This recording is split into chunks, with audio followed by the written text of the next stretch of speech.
I spent the last 5 years sharing how to get a job from a very practical perspective of how to write resumes that actually get results, how to navigate corporate hiring processes, how to go through interviews and answer interview questions, and all of these things that are very practical in nature. And to me, it makes sense. I've recruited for over 20 years, hiring thousands of people at all levels of organizations. And so I've put on my recruiting cap to try to demystify it from that perspective. Judging from the emails that I get and the testimonials that I have, it's really impacted a lot of people, but there's an even deeper level that I think I want to go in this video. So in this video, I want to depart from my normal career-related content and focus on some more atraditional or unconventional wisdom related to finding your dream career. But before we get into that, if you're interested in more career-related content just like this directly from a corporate recruiter, make sure you hit that subscribe button. You may also want to hit that notification bell so you don't miss any future content. And hey, if you like what I'm doing here, those likes actually really do help push this message out to a broader audience and help support the channel. One of the first things that I've noticed with people who are struggling with long-term job searches or people who are trying to get back on their feet after an untimely layoff and trying to make sense of why they can't get back to work quickly is they tend to be hyper-focused on the result. In other words, they obsess over every detail, every resume that they submit, every application that's in process. They refresh their inbox obsessively, waiting for that invitation to interview for that job that they just applied to a few hours ago. Day after day, they do the same thing, hyper-focused on the result that they're trying to achieve. And they'll probably also be on LinkedIn wondering, did that recruiter from that company view my profile? And if they did, why haven't they contacted me yet? And here's the thing, they spend so much energy worrying about things that they can't control. And it's kind of like that old adage that a watched pot of water never boils. When you're hyper-focused on the outcome and what you want to happen, it actually pushes it further away from you. Because when you obsess over something that you don't have today, basically what you're doing is telling the universe that you lack that particular thing, and it actually repels it even further. So if this sounds like you, I'd recommend taking your best shot at the job and then learn to detach from the outcome. And let's use the example of a dream job. So you find the perfect position for you, you apply for it, you do all the necessary steps to customize resumes, leverage targeted networking, all the things that you should be doing to increase your chances of getting the call back. But once you do all those activities, detach from the outcome. No longer give it any energy and let things happen on their own. While you're waiting to hear back, get really busy doing other things. Improve your skills, network, spend your time developing your profile, your personal brand, take up a hobby, go to the gym, go work out, go take a walk, etc. But basically what you're doing is you are unattaching from the outcome and hyper-focusing on it. And I found that every time I get so busy with other things, opportunities have a way of starting to creep in when you least expect them. But when you're constantly staring at the opportunity and waiting for some response or some outcome, it usually never happens. Now, it's important to note that you can't be insincere with getting busy doing other things for yourself. If you try to just pretend like you don't care about the job or about the outcome of it, then it's likely not going to trick the universe, so to speak. You have to legitimately get involved with other things and not care about the outcome. And to that end, the same people who tend to obsess over a specific job opportunity or an outcome to a job search often will also obsess over perfection. And they will try to go through every single line of their resume worrying about whether or not it matches. And of course, that is a best practice to try to get a resume that's closely aligned to the job posting. I talk about that ad nauseum on this channel, but there's a fine line that you can cross over into becoming too obsessed, and that can actually hurt you just as much.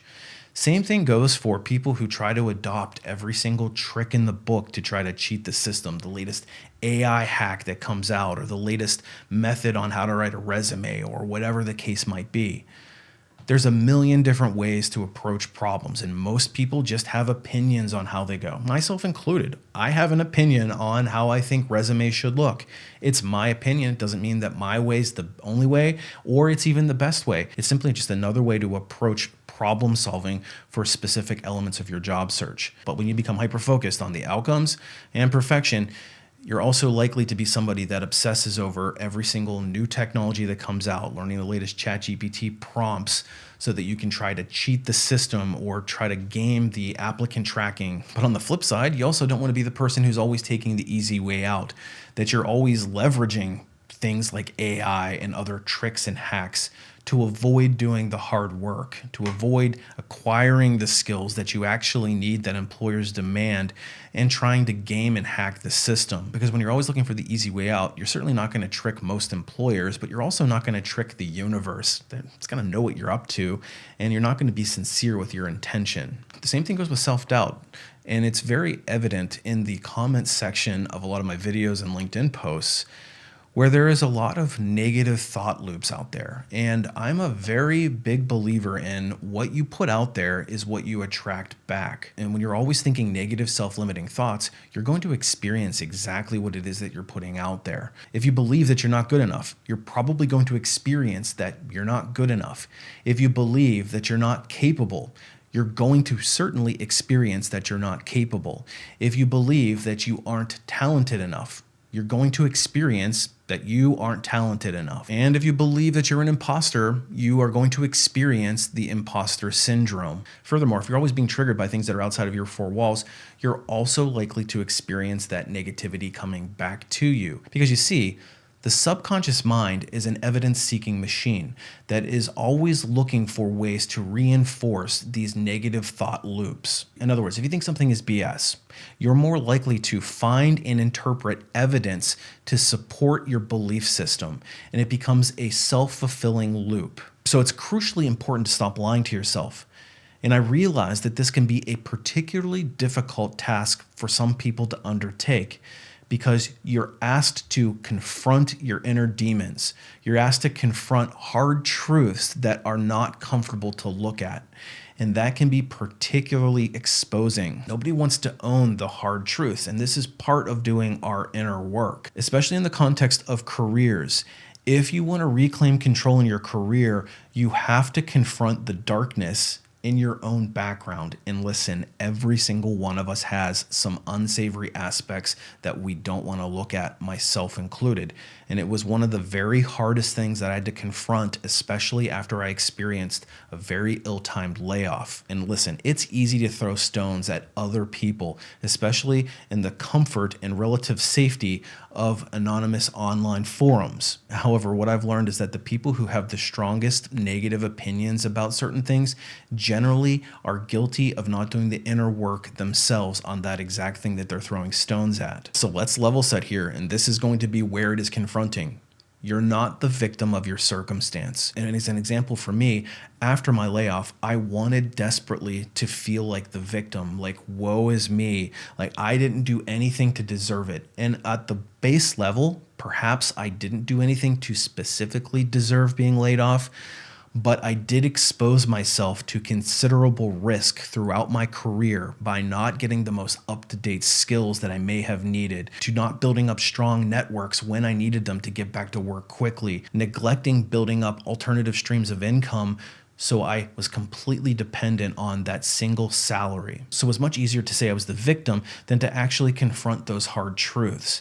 And that's where I personally came to my own epiphany that I own my career. Because you see, most of us, and I'm talking a vast majority of people, tell ourselves lies. We make excuses on why we didn't put the hard work in. We didn't have enough time. We weren't talented enough. We weren't capable. That's for somebody else and not me. It's not in my cards. Or one that I'm personally guilty with to this day is I'll get to it next week.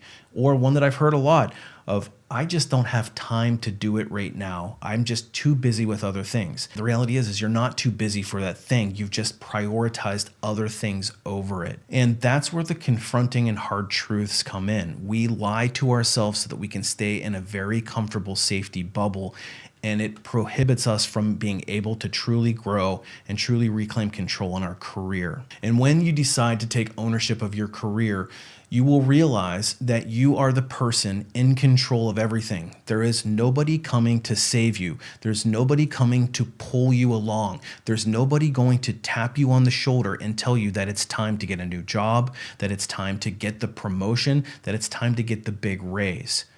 It's up to you to drive those results yourself. And by confronting these things, you automatically have to eliminate the victimhood mentality of saying, nobody ever gave me the chance. So this video is something that I've been thinking about a lot lately, and why I think that some people do struggle in their job search. And we have two profiles that are very similar.